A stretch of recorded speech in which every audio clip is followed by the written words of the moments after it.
12:00 for every night that month. 19-year-old Emma Bradley climbed out through her bedroom window instead of the front door and walked into the dark carrying a bag she never explained. Her father found out on a Tuesday, standing in the hallway at 12:06, staring at an empty bed and an open window, with absolutely no idea what he was about to become certain of, and no idea how wrong that certainty would turn out to be.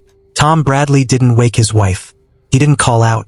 He stood in his daughter's doorway for almost a full minute, running through explanations in the specific order every parent runs through them.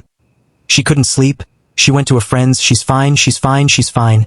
Before the window itself, propped open with a paperback wedged in the frame, told him this wasn't the first time.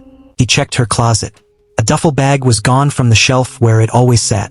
He checked her phone, left charging on the nightstand. Of course she hadn't taken it.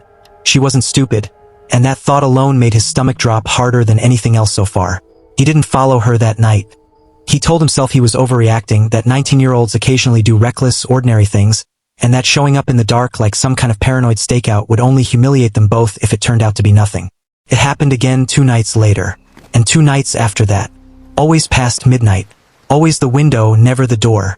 On the 4th occurrence, Tom checked the doorbell camera history going back 3 weeks and found her on it, over and over, walking the same direction down the block every single time, always carrying that same duffel bag, always coming home a little after 1 a.m. with the bag noticeably lighter than when she'd left. He zoomed in on one frame until the image blurred. The bag looked heavy leaving. It looked almost empty coming back. He didn't sleep much after that. He started imagining the worst versions of an ordinary explanation.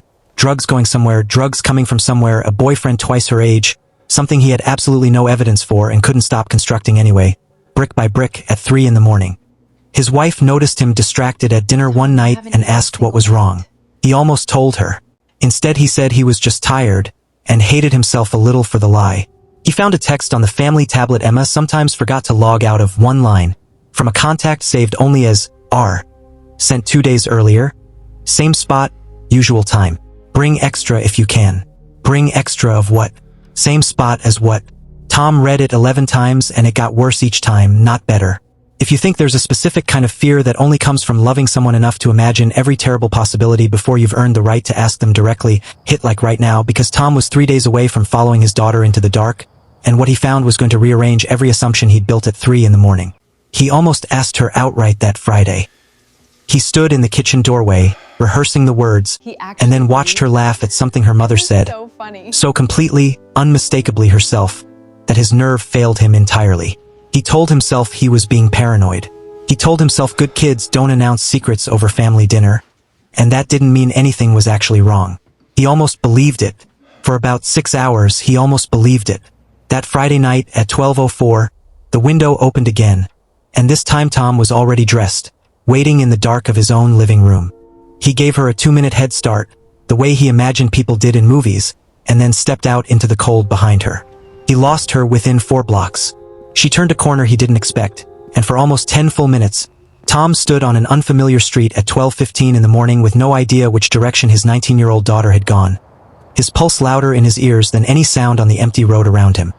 He found her again by accident, catching a glimpse of her jacket disappearing beneath the overpass 2 streets over, the kind of underpass Tom had specifically told both his kids to avoid at night since they were old enough to walk anywhere alone.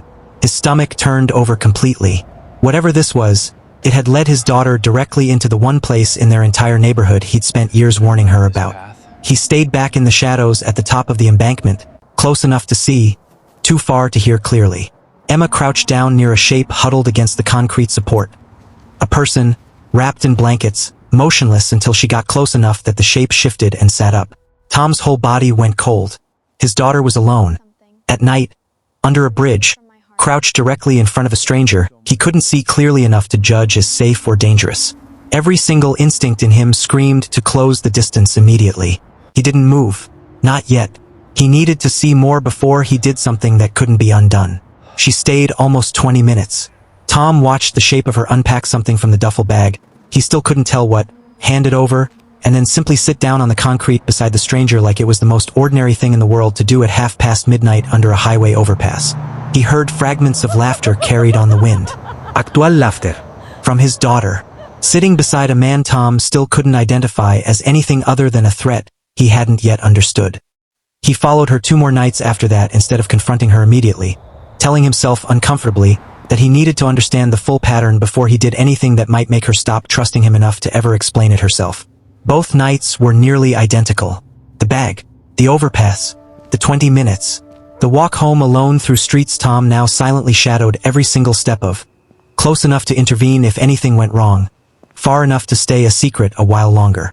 On the third night of following her, Tom finally waited until Emma had started her walk home and approached the overpass alone. The man was older than Tom had expected. Maybe 70, a worn army field jacket over several other layers, alert eyes that fixed on Tom immediately despite the dark. "You're her father," the man said, before Tom had said a single word. "She said you might show up eventually. Smarter than she gave you credit for," I told her. His name was Ray. 2 tours, decades ago, a service record he mentioned only once and didn't elaborate on. He'd been living under that overpass for 8 months, since a fixed income and a rent increase had done the math against him faster than any VA appointment could keep up with. "Your daughter found me back in the fall," Ray said. "Brought me a sandwich because I looked cold," she told me. "Been back almost every night since. Doesn't matter if it's raining. Doesn't matter if she's got a test the next morning. I've told her to stop coming a dozen times. She's never once listened. Why didn't she just tell me?" Tom asked, still standing at a careful distance, still not fully able to let go of 3 weeks of fear all at once. Ray considered the question longer than Tom expected. "She said you'd worry. Said you'd tell her it's too dangerous. Make her stop. And she couldn't stand the idea of me being alone out here again after she'd already started." Tom didn't say anything for a long moment, standing in the cold, staring at a man his daughter had been quietly protecting for months without a single person in her own family knowing. "There's something else," Ray said, almost gently, watching Tom's face. "She told me about her grandfather. Said he served too. Said nobody visited him enough near the end. And she's never really forgiven herself for being 15 and too busy to go more than twice a month." Tom's throat tightened. His own father, Lou, 2 years gone now, a Vietnam veteran who'd spent his final 18 months in a care facility across town that the whole family had, if he was honest with himself, visited less and less as it got harder to sit with what he'd become by the end. Tom had never once heard Emma say any of that out loud. He hadn't known she carried it at all. Tom walked home that night without confronting his daughter. He waited until the following evening, sat down across from her at the kitchen table, and told her everything, the window, the doorbell footage, the overpass, Ray, all of it. Emma didn't get angry. She just asked one question. "Are you going to make me stop?" "No," Tom said. "I'm going to start coming with you." They've missed exactly 1 night together since, the night of Emma's grandmother's birthday. Ray noticed and asked about it the following evening, unprompted, before either of them had said a word. Here's what Tom still hasn't told Emma. He started making calls during the day, quietly, to 3 different veteran housing programs, trying to find Ray a permanent placement before winter fully sets in. He hasn't told either of them yet, in case it doesn't work out. He's not sure which outcome he's more afraid of anymore, failing, or having to explain why he waited 2 years after his own father's death to start making calls like this at all. Never assume the thing you're most afraid to ask about is the thing you should be most afraid of. Sometimes the person disappearing into the dark every night is the bravest one in the house, and the only thing she was ever really hiding was how much she'd already learned to carry alone. If this one got you, tell us in the comments. Should Tom tell Emma about the housing calls before he knows if they'll work? Subscribe to Gentle Hearts. We'll see you in the next story.